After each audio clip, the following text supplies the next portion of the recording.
Shalom. Mbote, nous sommes dans une émission spéciale sur l'équipe de la Sentinelle. Comme le dit souvent notre Père, le messager fidèle, écoutez et votre âme vivra. Alors, pour tous ceux qui sont amoureux de la parole, de là où vous êtes, soyez tous bénis au nom puissant de Jésus-Christ. Ce soir, je ne suis pas venue seule, je suis toujours accompagnée de mon époux, le messager fidèle. Comme il le dit souvent, un couple apostolique. Ce soir, notre Père a un message très capital à vous dire. Il ne sera pas long, il sera juste bref. Papa, c'est quoi le message du jour? Nous voulons parler sur la photo prophétique. Bien-aimé, un bon architecte, avant de construire une maison, il doit d'abord concevoir un plan. Tout ce qu'on fait, avant de faire quoi que ce soit, il y a d'abord le projet et ensuite la réalisation. Vous comprenez? Donc avant tout ce que nous faisons dans le monde, et même Jésus-Christ, même Dieu qui est le Créateur, et avant que le monde soit, le monde a d'abord existé dans la pensée de Dieu. C'est la chose que j'aimerais que les enfants de Dieu comprennent. Le monde a d'abord existé dans la pensée de Dieu. Et quand Dieu s'est mis à parler, il a commencé à manifester ce qui était en lui. Alors, c'est ainsi, quand il dit que la lumière soit et la lumière fut, cela a d'abord existé dans sa pensée. Et voilà pourquoi lorsque l'apôtre Paul vient, il dit que non, ce qu'il a connu d'avance, il les a aussi prédestinés. Donc, c'est le problème de la prédestination. Si Dieu ne t'avait pas connu d'avance, sur la terre, on peut te prêcher de Genèse à l'Apocalypse. Frère, tu ne changeras pas. Et comme preuve sur la terre, nous avons deux races.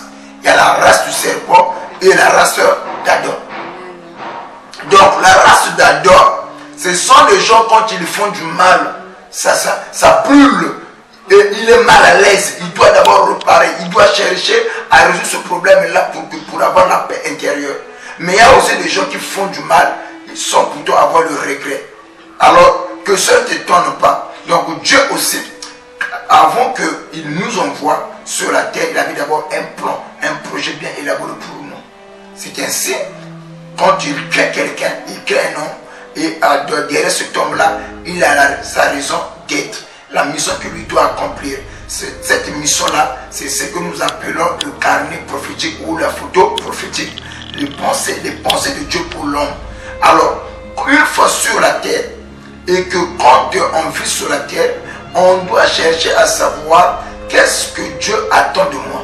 Pourquoi Dieu m'a créé? Pourquoi suis-je sur la terre? Pourquoi Dieu me garde? Pourquoi Dieu me protège? Et qu'est-ce que Dieu veut que je puisse faire? Et tu dois te poser cette question. Et bien aimé dans le Seigneur, si tu ne te poses pas cette question sur la terre, tu vivras, mais en dehors de sa volonté. Quand tu vis en dehors de la volonté de Dieu, c'est là où tu vas commencer à trébucher, à faire de n'importe quoi, et Satan aussi peut s'infiltrer. Alors, n'oubliez pas, sur le plan médiatique, quelquefois il y a des films qu'on voit. Vous voyez, je donne un exemple. Je prends mon téléphone, j'active un alarme qui doit sonner après 24 heures. Et alors, le téléphone peut rester avec moi. Le téléphone ne sonne pas. Mais une fois à l'heure fixée, l'alarme va se déclencher tout seul. Donc, chacun de nous a un plan merveilleux. Il a une mission spéciale à accomplir sur la terre. C'est ça. Et le Satan, le diable, qu'est-ce que Satan fait? Satan veut nous égarer. Satan veut empêcher que nous ne puissions pas réaliser ce pourquoi Dieu nous a créés. C'est ça le plus grand bataille que nous avons. Le combat sur la terre, ce n'est pas le diable. Satan n'attaque pas ta santé. Satan n'attaque pas, je ne sais pas, où tes projets, tes enfants, le foyer. Non, c'est pas ce que Satan veut à tout prix détruire. Si Satan nous attaque, c'est par rapport à notre destinée. C'est par rapport à ce que Dieu a placé en nous. Il y en a certains qui sont combattus, quelquefois ils n'ont rien. Il y en a certains qui se posent la question, je n'ai rien, mais pourquoi on me combat? Mais si on est combattu, c'est pour deux raisons. Un, c'est sûr, d'abord la première chose, la première raison qui pousse Satan de nous combattre, c'est quand on commet un péché qu'on n'a pas traité, le péché non traité nous place sous la malédiction. Deuxième raison, c'est à cause des promesses que nous avons. Satan peut nous combattre à cause de promesses. Voilà pourquoi un bon sorcier expérimenté, avant d'envoûter une personne, il doit d'abord chercher à connaître quelle est la promesse qui se trouve dans la personne? Prenons le cas de Joseph. Pourquoi les frères de Joseph l'ont combattu? C'est à cause des songes. Mais qu'est-ce qui a fait la grandeur de Joseph? C'est aussi les songes. Donc, Satan nous combat que dans le domaine qui est réservé, que nous, on sera bénis. C'est ça la photo prophétique. Donc, Satan connaît notre futur. Le plus grand problème, c'est ça. Quelquefois, nous-mêmes, on ne sait pas ce que Dieu a prévu pour nous. Mais dans le monde de ténèbres, ils savent. Quand Moïs devait naître, avant que les Hébreux vivaient en Égypte tranquillement. Mais quand Moïse devait naître, c'est à cette période-là que Pharaon se lève pour tuer, pour massacrer tous les enfants mâles qui devaient naître. C'était pas un hasard. Et l'histoire se répète avec Jésus. Vous voyez? Donc Satan attaque toujours la promesse. Si tu es combattu, c'est par rapport à la promesse que tu as. Ce n'est pas à cause de ce que tu as. Ce n'est pas à cause des richesses. Non. Satan attaque la promesse. Et quand Satan attaque la promesse, automatiquement, il attaque notre foi aussi. Donc c'est un peu ça. C'est ça le plan. Tu dois connaître pourquoi le diable attaque toujours ce domaine-là. Merci papa. Ce soir, papa nous a parlé sur la photo prophétique et il a montré, il a dit quelque chose que j'ai retenu, que Satan attaque beaucoup plus sur la promesse. Donc le diable sait que toi tu seras grand et c'est pour cela il te rend ivre. Le diable sait que toi tu seras grand, c'est pour cela il t'affaiblit. Le diable sait que toi tu seras grand, c'est pour cela il te rend vraiment idiot.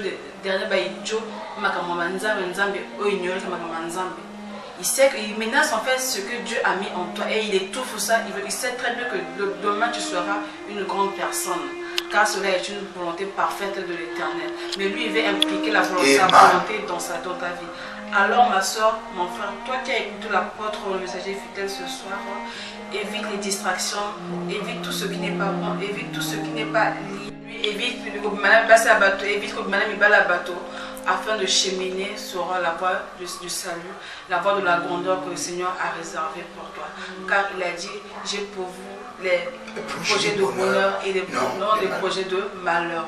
Ma soeur, mon frère, toi qui as écouté le messager fidèle ce soir, Dieu t'aime et Dieu nous aime aussi. C'est un Dieu rempli d'amour, un Dieu rempli de bonté. Son seul souci, son seul but est de voir ses enfants prospérer. Mais le diable veut étouffer cela. Alors il est temps de prendre conscience maintenant, car la nuit est proche, le temps de la fin est là. Merci beaucoup pour cette parole très édifiante, papa, que vous avez transmise aux enfants de Dieu qui nous ont écoutés de partout, de loin, tout comme de près. Est-ce que vous avez encore un mot de la fin à dire ce soir? Oui, le mot de la fin, et c'est quelquefois avec faute de temps, nous donnons juste des grandes lignes que nous développons à l'église. Alors, si quelqu'un veut suivre l'intégralité de ces choses, tu peux aller dans notre chaîne YouTube. Tu dis seulement Ange Ministré, Ange Céleste Ministré, Apôtre Ange Céleste Ministré. Alors tu vas suivre l'intégralité de ces choses. Ou encore tu peux aller sur notre page Facebook. Tu écris seulement Église Feu du Saint-Esprit. Tu auras l'intégralité de ces choses. Ou encore sur notre page de l'église mentionnée, page Facebook bien sûr, Apôtre Ange Céleste. Tu auras aussi l'intégralité de ces choses. Bien-aimé dans le Seigneur, notre prière est que tu ne vives pas les plans du diable. Tu ne vives pas les décès du malin. Alors pour que tu ne sois pas victime, tu dois être vigilant.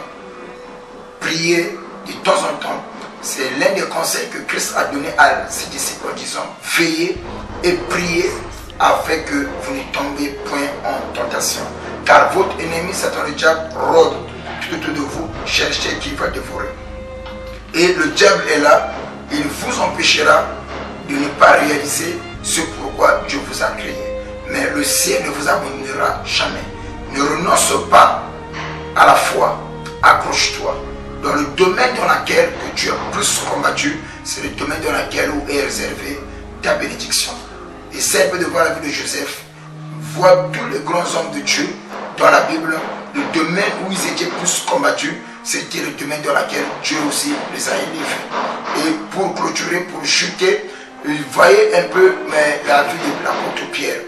Le même fleuve où il a échoué la nuit, le même fleuve là va donner à Pierre les poissons le matin avec Christ. Ne change pas de nom, ne change pas de famille, ne change pas de ville. Sur le même ville qu'on t'avait humilié, sur le même ville là, Dieu te lèvera. Alors c'était ça le message. Je crois qu'il reste fidèle à la parole. Ne brise pas l'alliance avec Dieu. Ne va pas chez les féticheurs. Que le Dieu de toute consolation vous protège, qu'il vous garde. Merci beaucoup, papa. C'est très édifiant, très capital, très primordial même ce que vous venez de dire. Car beaucoup des enfants sont maintenant ça et là, ils se laissent donner par les envies du monde, car ils oublient que toute chose n'est que vanité. Rien n'est plus précieux que la vie humaine.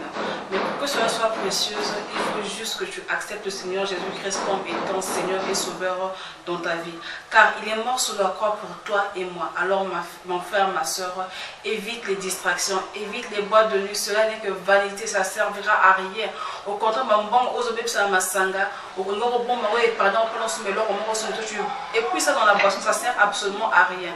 Il est temps pour toi de prendre conscience de ta vie, car le Seigneur a un plan merveilleux dans ta vie. Le Seigneur a établi pour toi des bonnes choses, a établi pour toi une bonne volonté qui n'est autre que la volonté parfaite et qui, pour englober le tout, qui n'est autre que la photo prophétique de ta vie. Alors tout ce que tu vis, si cela ne ressemble pas à ce que Dieu avait établi pour toi, mon frère, ma soeur, il est temps pour toi de chercher l'Éternel.